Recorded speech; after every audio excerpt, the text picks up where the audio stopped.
Let's join a Disney princess in a holiday story, Snow White's Christmas. Brought to you and narrated by your friends at Red Cat. Let's get started. Oh, what a lot of work there was. It was the day before Christmas. Snow White was coming to visit. Her friends, the seven dwarfs, were busy cleaning the windows, washing the dishes, mopping the floor, and waxing the table. Work, work, work, said Grumpy. That is all we do, all except Dopey. But Dopey did not hear Grumpy. He was too busy watching a spider. Later, Dopey tagged after Doc and Grumpy. He watched them cut down a big Christmas tree. It will look lovely with decorations, said Doc as they carried the tree home. Back home, the dwarfs decorated the tree. Doc arranged a glittering garland. Grumpy put a star on top of the tree. Happy hung the glass ball ornament. Oops, cried Bashful, dropping a ball ornament. Snow White will be so surprised when she sees how clean our house is, said Sleepy as he fluffed up a pillow. Bashful busily swept the floor. Happy tidied the mantelpiece. Sneezy carried in wood for the fire. Doc rolled out dough for the cookies. Bashful mixed up cake batter. Grumpy stirred the soup on the stove. The dwarfs were so busy that they did not noticed that someone was missing. It was Dopey who was missing. He had set off into the woods all by himself. He was going to meet Snow White. Dopey was certain that he could find the way on his own. He walked deeper into the woods as snow began to fall. What fun it was catching snowflakes on his tongue. Then the snow started to fall harder and the wind began to blow stronger. Dopey left his wet gloves behind on a branch, and the woods looked very different now. Which way was the way to go? Dopey was cold and tired. He sat down near a tree to keep warm. Where was Snow White? Maybe if he stayed right here, she would be by soon.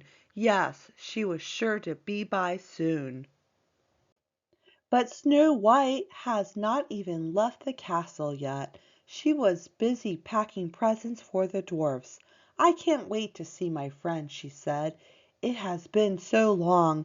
Meow, purred the two kittens at her feet. They did not want her to go. Snow White picked up a kitten. I will not be gone long, she said, and when I come back, we will have Christmas here. The prince came to say good-bye. He helped Snow White on with her cape. I must hurry now, Snow White told the prince as she ran down the stairs. I will be back tomorrow. The prince went up to the tower. Goodbye, he called. Snow White turned and waved. The prince watched Snow White grow smaller and smaller as she went deeper into the woods. The prince was so busy watching Snow White that he did not notice the dark clouds filling the sky. A storm was coming. On into the forest went Snow White. It was so nice to see all her woodland friends again. "Hello, Thumper! Merry Christmas!" Snow White said to the little rabbit. "And there's Flower! Merry Christmas to you too," Snow White told the skunk. "I'm on my way to see the seven dwarfs. Won't you both come along with me?" The birds and the squirrels came too. Snow White greeted the two little foxes, Tod and Vixie. And then who came out of the woods to greet Snow White but Bambi? Snow White gave the young deer a hug. "Bambi, how big you've grown! You must come with us too," Snow White said. "Won't the dwarfs be surprised to see all of us? That will be the best Christmas present of all." It was a long way to the house of the seven dwarfs. Soon a heavy snow began to fall. "I am lucky to have you along," Snow White told her animal friends. "Without you I am sure I would be lost in the woods." Bambi led the way. but all of a sudden he stopped in his tracks. He had spotted someone far away. Who could it be? It was Dopey. He was shivering from head to toe. He had been waiting for Snow White for so long. "Come, we must all seek shelter from the storm," Snow White said. Bambi seemed to know a good place. He started to run. So did the other animals. Snow White wrapped Dopey in her cape and followed them. It was not long before Bambi found a cave. Everyone went inside. "Why, it's much warmer in here, and there's plenty of room for all of us," Snow White said. She hugged Dopey and added, "Dopey, it was foolish to sit down in the snow. I hope you will not catch a bad cold. We'll wait here until the storm is over." The dwarfs had finished their work. Now they were waiting for Snow White.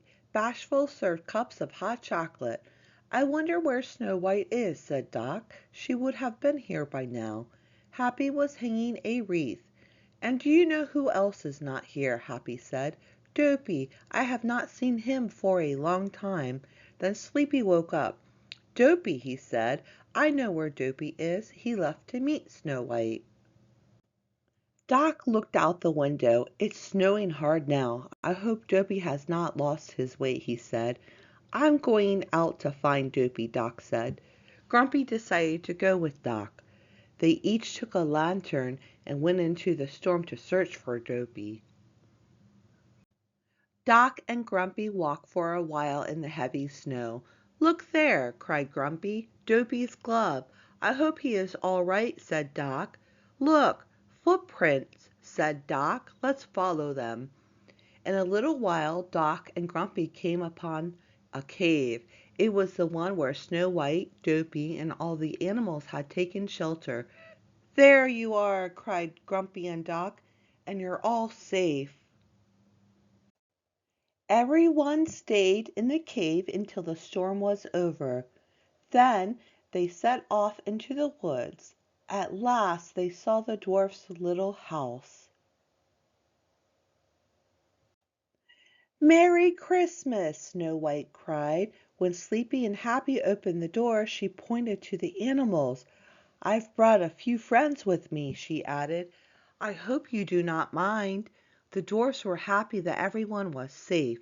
"Come in," said Sleepy and Happy. "Everyone is welcome." Snow White gave Bambi a big kiss. "If not for you," Snow White said, "we might still be out in the cold."